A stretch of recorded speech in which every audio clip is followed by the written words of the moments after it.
I am the Igbo Wolf. Christian Obi is my name. I'm currently a product manager with a nine tech firm. Then you called me for an interview. So yeah,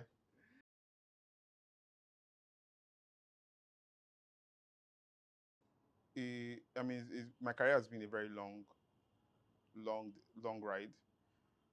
Graphic design, ushering, um, oh, I forgot one else. Photography. Then I worked for a strip club briefly, and yeah, yeah, I did. Then I eventually got into corporate world and started with customer support. I did that for years. I got tired of it. I resigned, started studying data analytics, hoping to go get a job. When I was done, a week after I was done, COVID-19 happened. Everybody was on lockdown. I was start a job during lockdown. So I fell back into data analytics. I said data analytics, digital marketing, influencing. That got me by. Then I got a job with an advertising firm. I was there for a while. Then I found myself in a position where I had to like market really bad products that when I saw, I was like, why would anybody even think this is okay? But then it wasn't my place to like tell them anything about that. It was my place to find a market fit for them. So it was during that I was like, well, you study computer science, why not like go and make a difference instead of complaining about these things? So I found my way to an interview. For some reason, they hired me, and they weren't disappointed. I was there, really good time. Then a new job happened, which I'm supposed to resume by the end of the month. And yeah, so that's to where I am now.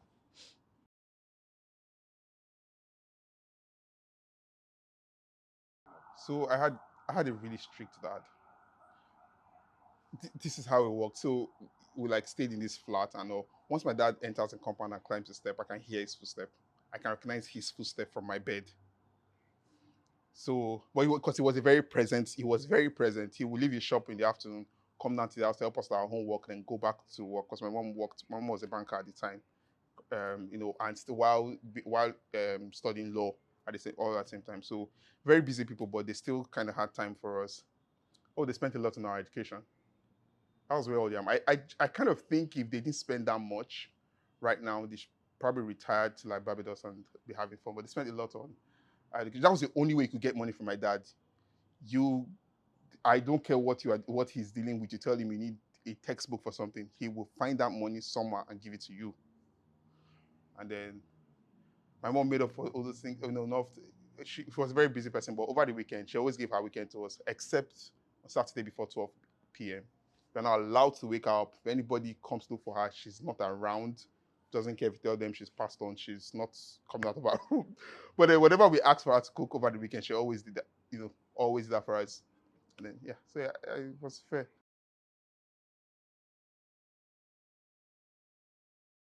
It's a lot because a lot of my content comes from things going on around me, things going on in my personal life. I probably find a way to throw sarcasm into it. But I grew up in a household where it was nobody needed to know your business. Like no matter what was you, in fact, if you are traveling to the village, nobody's supposed to know until we get to the village. It was mind your business, no matter what we're dealing with. You always find a way to keep our stuff inside the house. So it was a lot when I first started to like do influence. Then I found so I started to correct, then I started to overcorrect because I started to overshare. It was almost like I was creating my life content. This was some years ago, and then send myself back to where it's centered. So at the end of the day, when I tell a story, just a little fraction of it is going to be true. The rest are probably exaggerated. Sometimes when I'm trying to create content on stuff, like even from my skits, from things I see around that just start from a voice note to myself. I could over the course of 2 days, evolve into what could turn out to be like the skit everybody gets to see.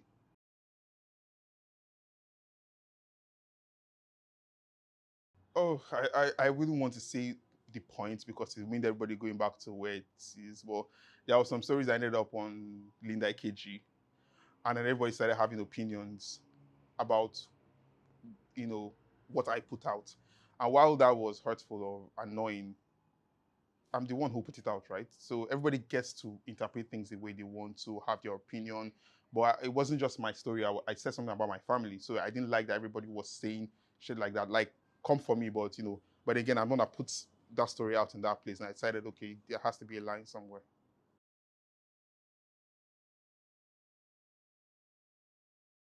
I didn't think my content was important until um, some months ago, right? And what picked it up was this one that everybody kind of, a lot of people kind of liked, and that was the pictures in Downfall.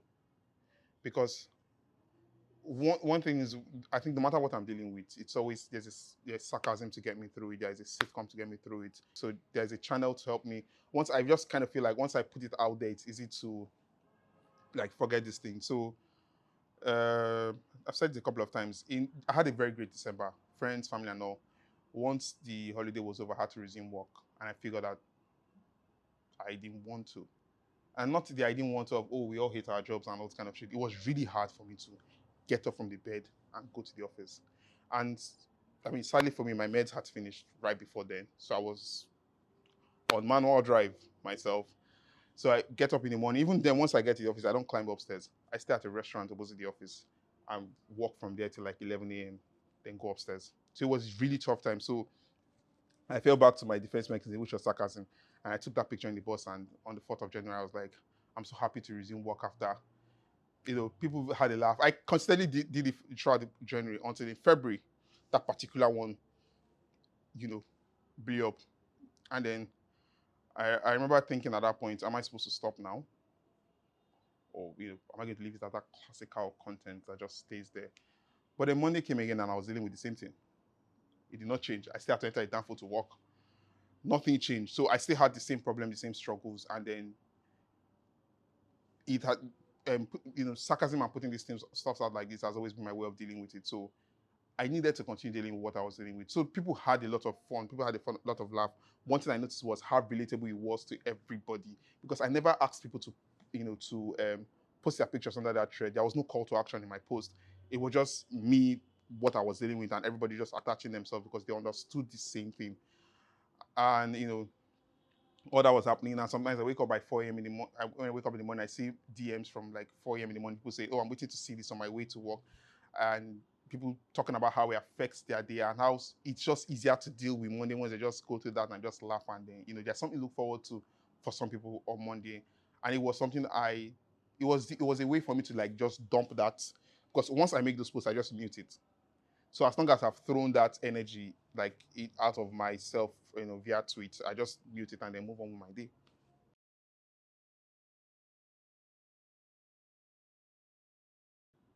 I think context is key. Context, because I have made some content that I felt were funny, but because there were rooms people didn't understand the context.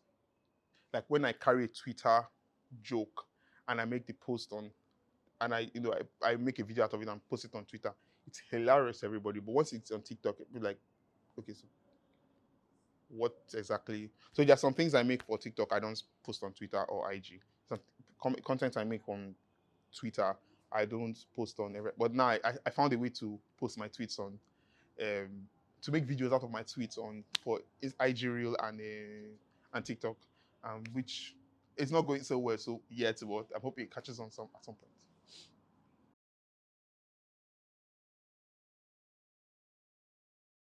My characters, I don't think I have to go too far creating them. They are from people around me. At some point, they are inspired by people around me. You will have influence on Professor Wa's accent also. I'm saying you do. Oh, me? Yes. I influence one of your You have, characters. no, I didn't say you influence one of my characters. You have influence. So, it's from everybody around me. Like, it's from the things I've seen. Like for Professor Wa, when creating that character, one thing I knew I was going to be hanging on the Igbo stereotype. But one thing I ensured I tried not to do was to use the R and L factor because I think it's been used a lot, and at some point it's very. So I just wanted to maintain the pronunciation of pronouncing English word as an Igbo man without necessarily, that was that. And the characters drawn from my teachers from secondary school down to date, some of the name pronunciations, I didn't have to come up with them. They were the ways I heard my teacher pronounce. Some of those names, particular names, are my classmates' name. The one I said Atoramu was exactly, I had a classmate in university called Fisaya Atoramu, and that was what I use. A lot of the names, name and surname are people I know. I don't have to go so far to so they are always from people around me. I could walk out of this room and something else could inspire some other content I'm going to also work on.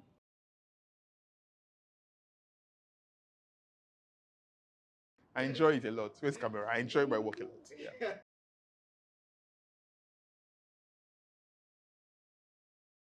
It's hard. It's hard. The only thing is that I'm lucky that I love the two things I do, product management and the content creation. It's hard. Sometimes I have to leave work by 4 on the dot, so I can be at home by 5 and then shoot with some natural light. But now I got some studio lights in the house that possibly help me shoot at night better. But sometimes you're so gassed out from work.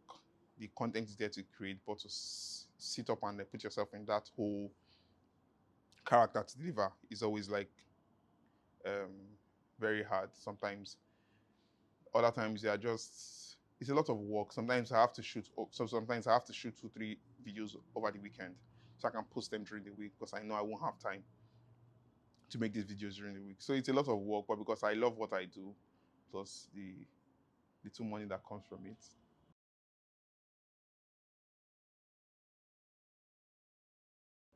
I'm still struggling with monetizing my content, understanding my value or what I bring to the table.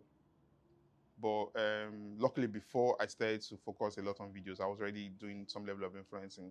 So sometimes it's those same brands who I've worked with on, just like text influence that come back to say, oh, what can we do?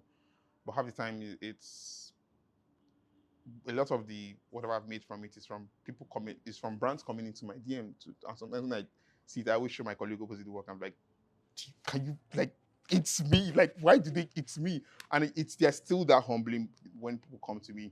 And then when I give you my rate card and they don't argue, and I'm like, okay, should have increased it because and sometimes valuing yourself is always hard for. And I wish there were rooms where these things are discussed because sometimes, I mean, last week a brand asked me to do something, and I was like, I didn't know how to cost it. How to cost it is one thing. What is going to what are you what do you now charge for yourself, valuing your brand and say, okay, this is what I'm going to give you. That's somebody saying you when I can get for I called like 2 people. I called them, I think 4 I did the boy, and I called Pamela. I'm like, boy, see, I this is what they're asking me to do. I do not know how to cost it, and they told me the metrics they use in costing theirs. Plus I then value that, okay, if they told me their metric and then what they charge, so I'm like, oh, if Camille charges this person charges this, then okay, I can charge this without looking ridiculous. And I gave them a price and there was no argument. I'm like, damn it. Maybe I should have just, yeah, so it's always hard sometimes, but grateful.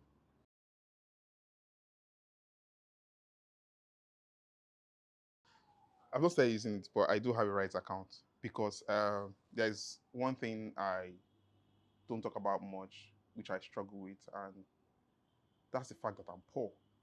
So I want to talk about investing for poor people.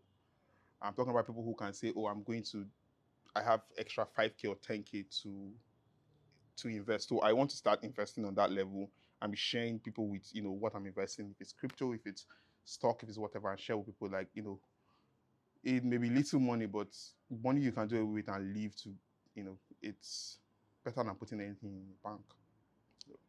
So I want to talk. I want that, and I looking at the Rise investment app and the way it works. I know I'm not trying to make you feel good, but I think that's what I'm going to. Possibly that's what I'm going to use alongside other products. So I'm not just sticking to one app. But Rise is one of the apps I'm going to use to like share, tell people, okay, this is what I invested with this month, and then if you want to, you could, and then we could all win or lose together.